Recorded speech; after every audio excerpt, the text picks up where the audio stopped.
everyone, my name is Chantel and welcome to another video.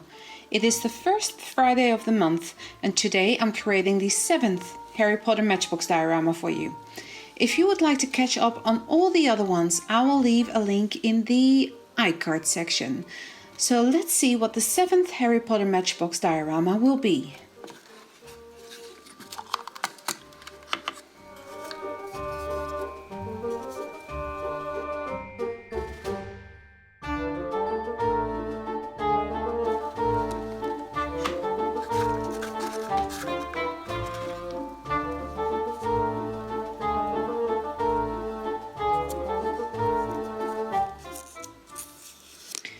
And it is the Forbidden Forest Aragog's Lair, so let's get into it. As always, I'm starting off this project by creating my own matchbox. You can find the website plus the dimensions I used to create this in the description box below, along with a link to my Amazon store where I have linked all products used if you would like to buy any of them. For this project I'm also using the tea that I used for Hagrid's hut, some sand, polymer clay and acrylic paints and a few other products. I would normally put the matchbox together about halfway into my project so I can work inside of it, but for this one it is a little bit different. I start off by closing the matchbox and I actually won't have a door this time to open, but it's still a matchbox diorama.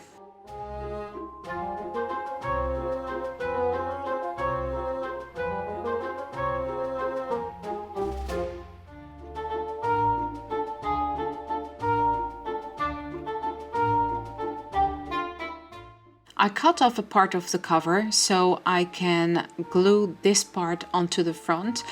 I actually think at this point still I'm gonna use this as a door or as an opening matchbox, but I changed my mind about halfway.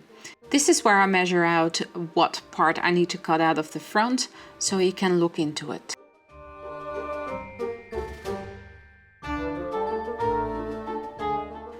The rectangle in the middle is the part I'm going to cut out.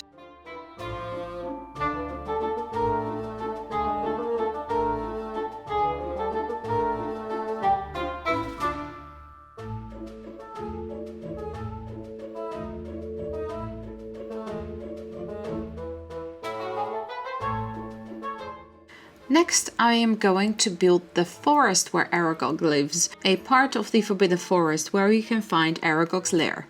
I'm building up the main structures with foil and then covering that up with napkins.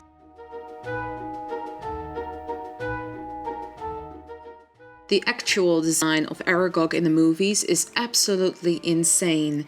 There was a team that put in the large spider hairs all over the entire spider, one at a time, with needles.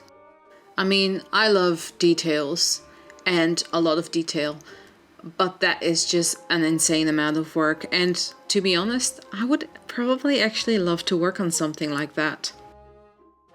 What was your favorite creature out of the Harry Potter realm? Let me know in the comments down below. I would love to read all the replies.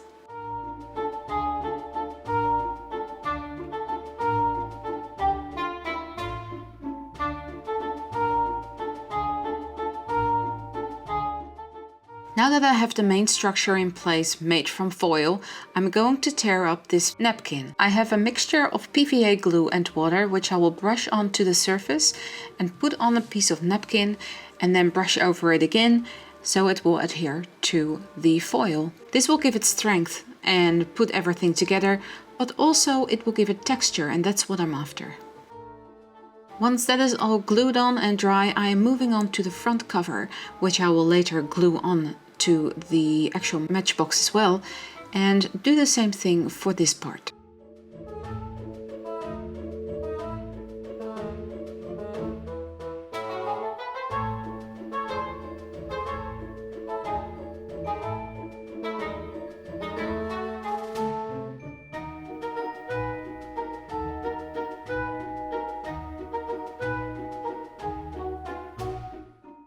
And this is what it looks like all dry.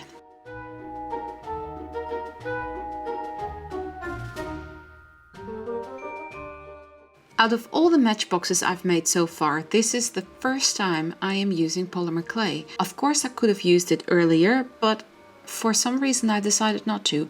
But I cannot make a spider out of paper. Well, I probably could, but I decided to go with polymer clay. I am using Sculpey Firm here, just so I can get in those tiny details. I spent about 20 minutes working just on the head of Aragog. I thought it would be fun to use a little bit of real-time footage here so you can see how I work. I pressed in all the eyes with a little ball stylus and went in with little balls of clay and pushed them into the sockets.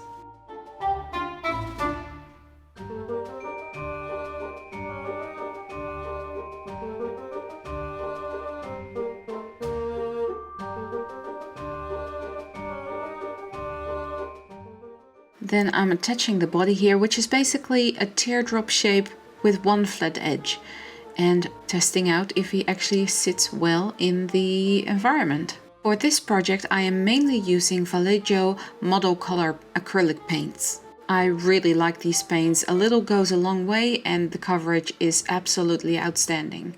I'll start off with the darkest color because obviously the forest is very dark, and then dry brush on the lighter colors to bring out that texture.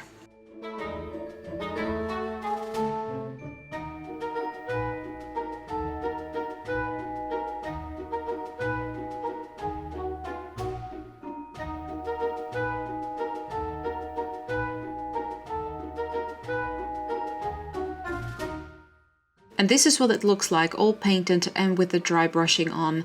I also added a little bit of green to imply moss. To add some interest and texture to this project, I am adding some sand.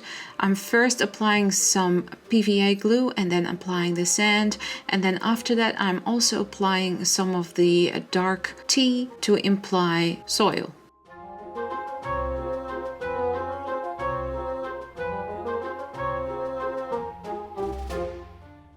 And now for the fun part is adding these spider webs. I had to try multiple times to get this right. There were a lot of blobs that were happening, but in the end I embraced the blobs and turned them into little spider nests. I've also at the top, you can see it's a little bit more dense. That is a little bit of Halloween leftover spider web that I added in there as well. And this is me painting over the little blobs to make them look like little spider nests. What I used to make the spider webs at the top, by the way, and on the sides is a hot glue gun.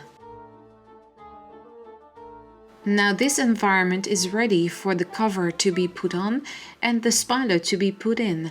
This is Aragog after his bake. I'm putting over a black wash to sink in all the details, and then I'm dry brushing on some brown. And then of course I have to paint his eyes black.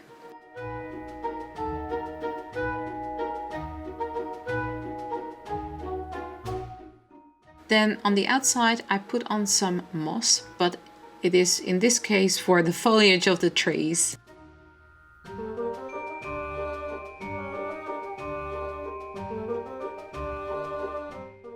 Now because this is a forest setting, I cannot leave out the moss. And I don't know if you have seen me create Hagrid's hut in 1/12 scale, but I completely and utterly forgot to add the moss to that whole project. So whenever I'm going to create Hagrid, I am also gonna add the moss to that miniature and also lights. And now for the final finishing touch is adding Aragog to his environment. His legs are also made out of polymer clay, however my footage was completely out of frame, so you didn't see me create them.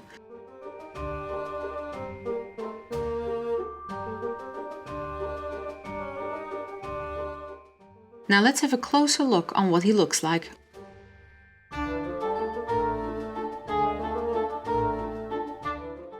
And this is it for the 7th Harry Potter Matchbox Diorama. If you liked it, please give this video a thumbs up, it really helps my channel out. Make sure to check out my socials and consider supporting me on Patreon. And if you're new here, welcome! welcome. Please don't forget you can click the subscribe button to become part of the Raven family. Thanks so much for watching, stay safe, and I will see you all in the next one. Bye.